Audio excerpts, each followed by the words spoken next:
Oh boy, oh boy, oh boy. Welcome to Kingdom Come Deliverance 2. This game looks absolutely amazing. Just look at the water, the graphics, just the birds flying. It's so good. Sorry, I'm here to do a video. Welcome to Jump Inside Games. Today, we're going to be doing a Jump Inside episode. We'll show you the first few hours of what you'll experience within the game Kingdom Come Deliverance 2. Sorry, just before I get started, I just want to show you, this is me standing out onto a field, which is something that I absolutely love doing on some games. When you stand out on the middle of a field and you just look around and you see every single sight possible just looks ever so beautiful, it is just astonishing to take in of how much detail they put into an open world game. Honestly, this is an awesome game. Definitely check this game out if you're thinking of it. Anyway, we'll move on. Let's go play this game.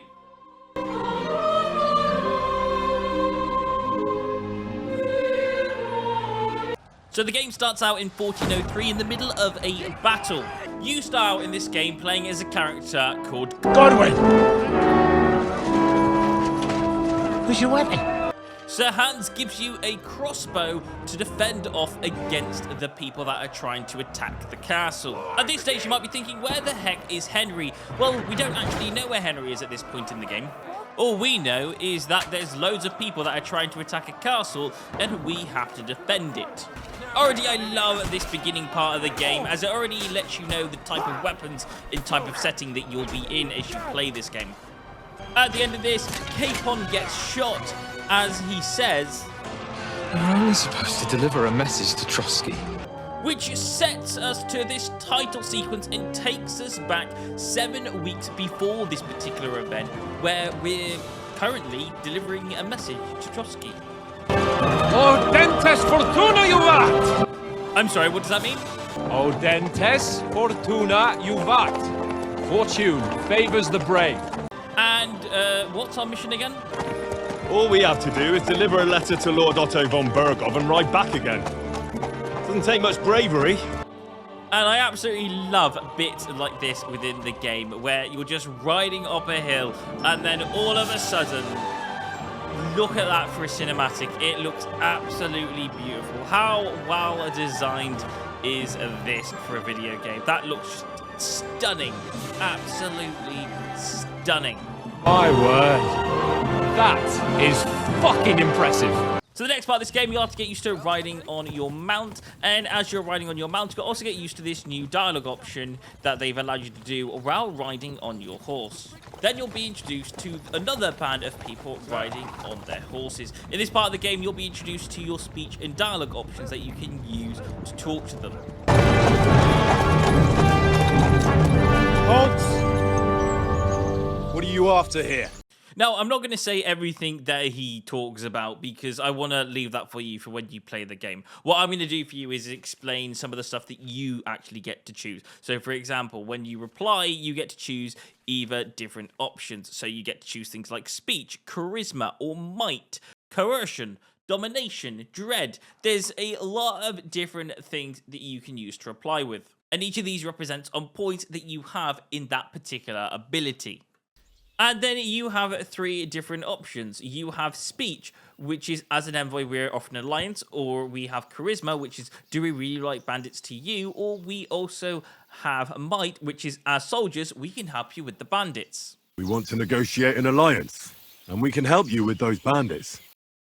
And overall, you can get different outcomes depending what speech options you choose. So, for example, in this particular one, we seem to be on good terms with this band of soldiers. Sorry about the cold reception. You must be cautious. These bandits create mayhem and vanish like ghosts. Later on, you'll have to set up camp next to a lake where you'll have the option of choosing more speech options. You'll be able to choose to give to your dog a little bit of food.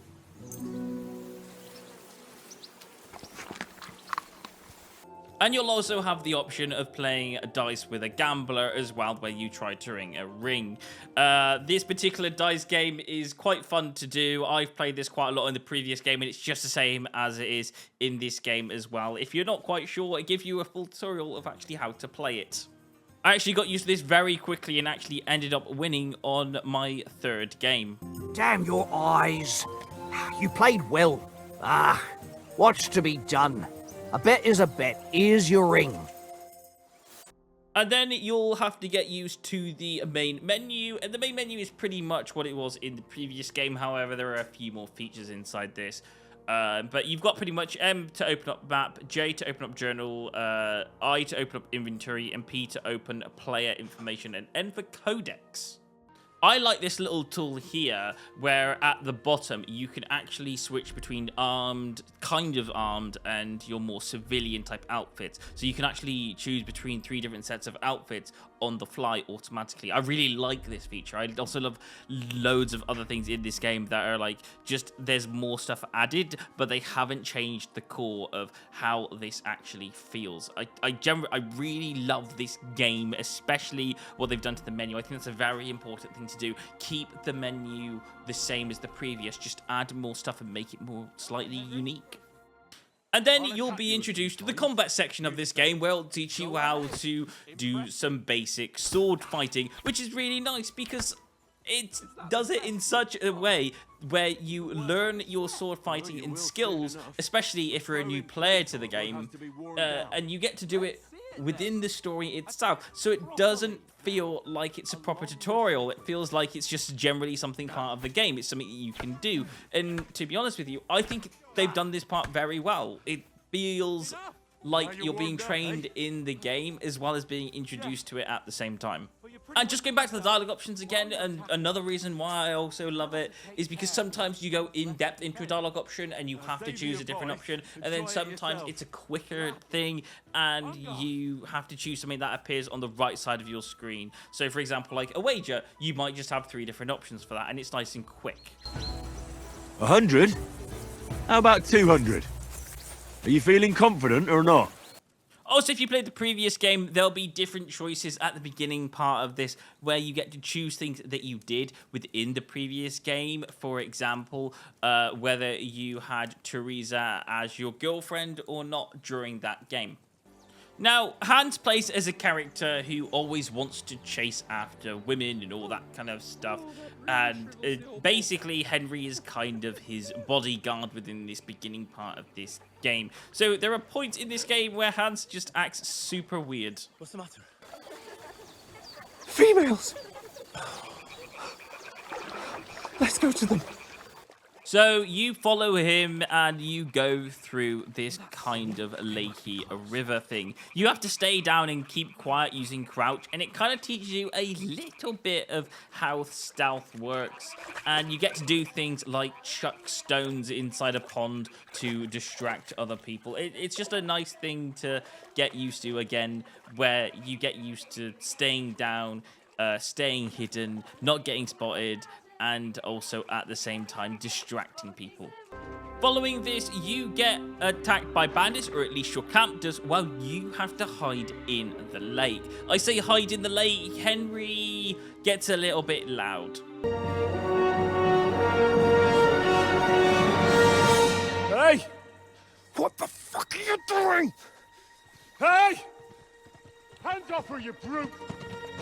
Now, I will mention that Henry has no armor and no weapons, and he just shouted at some bandits who were attacking the soldiers that was at his camp post. This wasn't a very clever thing to do for Henry, however, he did it anyway because he's a more heroic type character. Oh shit. Oh, you've been hit. What? Oh, shit. Well, we can't leave it like this. No, wait! Ah!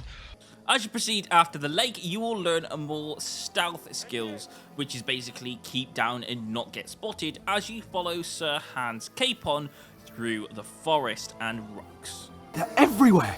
What are we gonna do? How should I know? We can't go climbing into the rocks at night when we can't see shit. But they'll catch us. Oh, you don't say, genius. The next part of the game is where you have to fight this other guy right here. Now, keep in mind, Henry's got no armor on, so he's kind of weak, and he's already on low health. This leads to them falling down a hill, and Henry nearly completely dying. Now, I'm not going to go through this whole backstory with you, but it does do a nice callback to the previous game and all that kind of stuff. So I'll leave that for you as a surprise. But as of right now, I'm going to skip forward to when you wake up in the cabin. Inside the cabin, you'll have things to do, like learn how to put a bandage on yourself, eat some food, how to clean yourself up if you get dirty, and also how to bury a dead body. You'll also have to do one of my favourite things that I did in the previous game, was to pick flowers and make different potions, which was quite fun to do because that requires an alchemy skill, and I absolutely love doing alchemy inside this game. The potion was for Sir Hans to bring him back to life, which did successfully work. We can go outside the following morning and actually meet him and say hello. Good morning, Henry. You have no idea how glad I am to see you. Come join our banquet in the midst of these exquisite woods. Now, I am leaving a lot of information out because there's a lot of stuff that goes in between all of this, which is a lot of story content for you to experience as well. But overall, so far, of what you've probably seen on screen, I'm hoping that it's persuaded you enough to actually check this game out. Honestly, this next part is where we actually adventure up to actually get to the castle. However, they've mistaken us because we don't look like people delivering a message. We look and smell like peasants because we've just killed some people and ran away in the woods, and we haven't had a chance to clean ourselves, and we've lost our group of soldiers. So we are not getting in here. Fucking shit! And then, eventually, after that, after not getting in, we do end up at a tavern where we have a talk about what we're going to do next. This leads into a fight, and then we go to a humiliation where we have to be trapped for a while. Hans gets freed first and heads off to the wedding. He also falls out with us, so he's gone off without us, which leads us into exploring this open world, lovely area. We get to explore now. We get to do literally whatever we like. The world is ours, and we get to explore. Just look at this game. This game is just, honestly, it's amazing. Every portion of it. This is me standing out onto a field, which is something that I absolutely love doing on some games. When you stand out on the middle of a field and you just look around and you see every single sight possible, just looks ever so beautiful. It is just astonishing to take in of how much detail they put into an open world game. That's the game for you right there. I hope you enjoyed. If you did enjoy, please don't forget to like and subscribe, and I will see you next time on another Jump Inside video. Thanks for watching, and goodbye.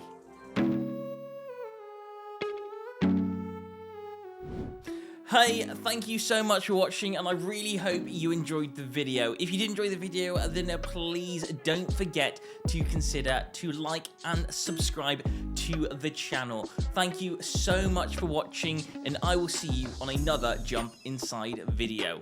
Goodbye.